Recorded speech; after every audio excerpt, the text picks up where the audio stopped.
Hello friends, welcome back to our channel. Indonesia crude మరియు refined palm oil ఎగుమతులను నిలిపివేస్తున్నట్లు వార్తలు రావడంతో fast moving consumer goods కంపెనీల షేర్లు సోమవారం 6% పడిపోయాయి.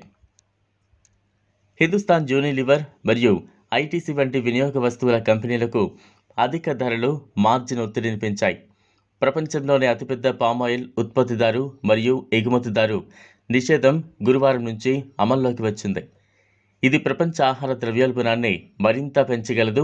భారత్ పామ్ ఆయిల్ మరియు సాధారణంగా తినదగిన నూనెలను ప్రపంచంలోనే అతిపెద్ద దిగుమతిదారు. ఆయిల్ భారతదేశంలోని ఆహార సేవల పరిశ్రమలో ప్రాధాన్యతనిస్తుంది, ఎందుకంటే ఇది సాపేక్షంగా చౌకగా ఉంటుంది, ఎక్కువ కాలం ఉంటుంది మరియు ఇతర నూనెల కంటే అధిక ఉష్ణోగ్రతల వద్ద మరింత స్థిరంగా ఉంటుంది.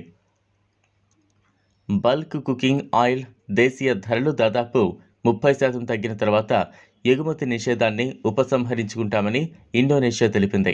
ఇది దాని వార్షిక పామ్ ఆయిల్ ఉత్పత్తి 48 మిలియన్ టన్నులలో 40% కంటే తక్కువగా వినియోగిస్తుంది మరియు మిగిలినది ఎగుమతి చేయబడుతోంది. మిగులు చమురును నిల్వ చేయడానికి పరిమిత మౌలిక సదుపాయాలు మరియు దిగుమతిదారుల నుంచి పెరుగుతున్న ఒత్తిడి కారణంగా నిషేధం ఎక్కువ కాలం కొనసాగుతుందని పరిశ్రమ అధికారులు ఆశించడం లేదు. 2000లో 90.5 మిలియన్ టన్నులుగా ఉన్న కూరగాయల నూనెల ప్రపంచ ఉత్పత్తి 2021లో 213 మిలియన్ టన్నులకు చేరుకుంది. అయితే పామ్ ఆయిల్ ఉత్పత్తి అదే కాలంలో 22 మిలియన్ టన్నుల నుంచి 70 మిలియన్ టన్నులకు పెరిగింది. తద్వారా ఇది అధిగమించబడింది. మొత్తం కూరగాయల నూనె రంగంలో వృద్ధి రేటు. ఇండోనేషియా మరియు మలేషియాలు పామ్ ఆయిల్ ఉత్పత్తిలో 84% ఉమ్మడి వాటాతో ప్రపంచ మార్కెట్లో ఆధిపత్యం చెలాయిస్తున్నాయి. ప్రపంచ ఉత్పత్తిలో వరుసగా 57% మరియు 27% వ్యక్తిగత వాటాతో ఉన్నాయి.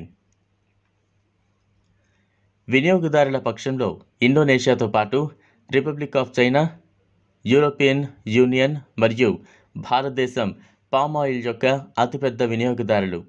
రిపోర్ట్ లింకర్ ద్వారా గ్లోబల్ వెజిటబుల్ ఆయిల్ పరిశ్రమపై మార్కెట్ నివేదిక 2026 వరకు కూరగాయల నూనె మార్కెట్ 4.4% CAGR వద్ద పెరుగుతుందని అంచనా వేసింది. పామ్ ఆయిల్ విభాగంలో CAGR 5.2% వద్ద ఎక్కువగా ఉంటుందని అంచనా వేసింది. కూరగాయల నూనె రంగంలో 60% కంటే ఎక్కువ దిగుమతి ఆధారపడడంతో దిగుమతి బిల్లులో పెరుగుదల కొనసాగుతోంది. ఇండోనేషియా నిషేధానికి ముందే కోవిడ్-19 మహమ్మారి వ్యాప్తి చెందినప్పటి నుంచి గ్లోబల్ వంట నూనె ధరలు పెరుగుతున్నాయి. దీనివల్ల సేకరణ మరియు రవాణా సమస్యలు, అలాగే కార్మికుల కొరత ఏర్పడింది.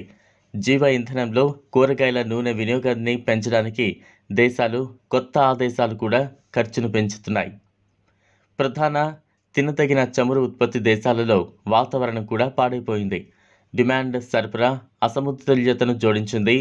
ప్రస్తుతం దిగుమతి చేసుకున్న CPO, సోయా ఆయిల్ మరియు సన్ఫ్లవర్ ఆయిల్ ధర టన్నుకు సుమారు $1,900, టన్నుకు $1,998 మరియు టన్నుకు $2,100గా పేర్కొనబడింది. చూసారు కదా ఫ్రెండ్స్, ఇది ఇవాల్టి వీడియో. ఈ వీడియో కనుక మీకు నచ్చినట్లయితే లైక్ చేయండి, షేర్ చేయండి, ఛానల్ను సబ్స్క్రైబ్ చేసుకోండి. Thanks for